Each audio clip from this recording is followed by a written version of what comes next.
Hai guys, gimana kabarnya? Jumpa kembali bersama saya Johan Sanjaya di rekap alur cerita film episode yang ketiga ini.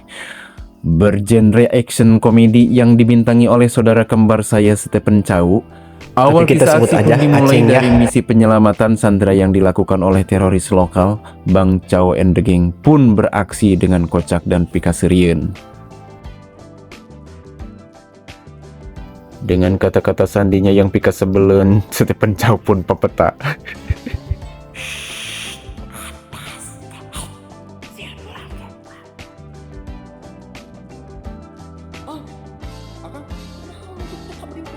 Sok bedil aing hari yang diberi gegeplak atama sia. Hah? Dengan marah-marah yang tidak dianggap, akhirnya pun dia ngeleme sorangan. Selepas marah-marah, Aceng pun direwaskan dengan suara deret dedan bedil. Aceng pun siap-siap untuk bereaksi dengan menggunakan smoke bomb atau bom asap atau. Dengan tiada terduga, Aceng pun akhirnya menemukan sang Sandrawati yang sedang terikat.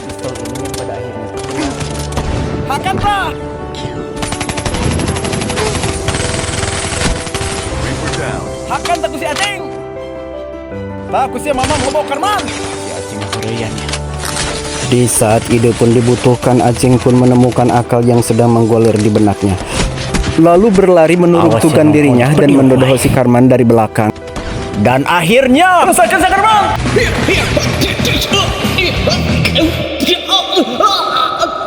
Tolong. Akang hatur nuhun. coba lihat. Inilah kelakuannya. Mangga cicing di dia orang arep ngurung dari rumah itu. Kadigan tak konten bro. Inilah dia. Selamat menyaksikan. Ngadak.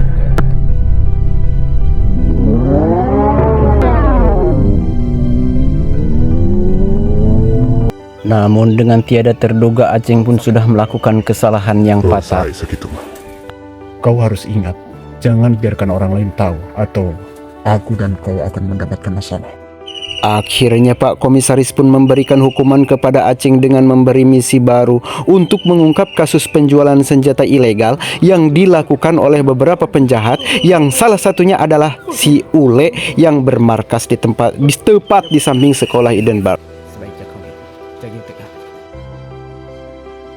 Dengan berpura-pura menjadi salah satu siswa di sekolah tersebut. Kamu tolol ya? Itu bukannya keberitahu kau untuk segera temukan pistolku. Kalau tidak, kau akan mendapatkan masalah besar. Aku akan menggunting kakimu dengan gunting rupa. Ngerti kamu? Dan pada akhirnya misi pun mulai disusun ya guys, dengan kita sebut saja ini sebagai Paman Tat yang berperan sebagai ayah dari Aceng yang akan membantu menyelesaikan misi tersebut. Dan saya disclaimer dulu ya guys, kesalahan Aceng dalam film ini adalah Aceng sudah menghilangkan pistolnya milik Pak Komisaris, yang dengan tidak disengaja Aceng sudah menghilangkan pistol tersebut dan pindah ke tangan sang penjahat maksudnya. Kesulitan bagi Aceng untuk mendapatkan teman baru di sekolah tersebut. Namun bukan Aceng namanya apabila dia tidak dengan cepat menemukan ide. Lalu Aceng pun mengeluarkan uang yang pada akhirnya yang enggan berteman pun jadi mau berteman hanya karena uang. Jadi gini ya guys, uang memang bukan segalanya, tapi segalanya itu butuh uang. Selain beli kerupuk, beli bakso, beli celana dalam dan isinya pun harus pakai uang. Berhaji, berbuka puasa, beli es buah harus juga pakai uang. Jadi kumpulkan uang di bank, tapi jangan kumpulkan uang di dalam hati. Aceng yang kesulitan di dalam sekolah pun harus bercucuran keringat dingin dengan mencoba lahaloho kepada teman sebangkunya. Kita sebut saja dia Upin dan tidak pakai Ipin. Namun Upin pun enggan memberikan contekan sebab kembali lagi segala memang harus pakai uang guys. Namun seperti kata pepatah, tidak nyaho bukan berarti bodoh. Karena bodoh itu sudah tidak bisa mikir, Aceng pun mengambil ponsel kecil yang bisa pesan singkat saja, yang mana saya sendiri pun tak tahu apa namanya. Tapi bukan bodoh kan? Sehingga kan semua personil kepolisian pun dibuat sibuk mencari jawaban untuk Aceng di sekolah dengan media Paman Tat yang sedang main lempar buah. Dan pada akhirnya Cikgu kebenaran pun memakan buah tersebut. Dan rupanya Upin merupakan anak perundum yang menjadi sasaran bullying teman-temannya di sekolahan tersebut. Dan si anak ini merupakan anak yang paling nakal, kita sebut saja si Bangor. Beruntungnya ada Bang Aceng yang pandai menggunakan sukunya. Selepas kejadian itu Kang Aceng pun jadi idola di sekolah tersebut. Namun sialnya Aceng malah mendapatkan hukuman dari Cikgu Mimin. Dan karena hukuman tersebut Aceng pun jadi mepes keyang kepada Pamantat. Karena semua hukuman menjadi siswa tersebut terjadi akibat ide Pamantat yang ingin Aceng menjadi riweuh.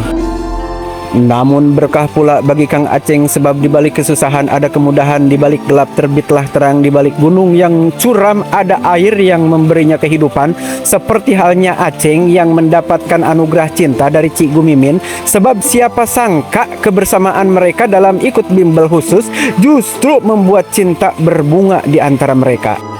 Dan bukan hanya itu guys, Cigu pada Papa Jola pun acung jempol buatnya. Kini Mas Aceng sudah berkisar 180 derajat kepada lebih cerdas dan lebih cool.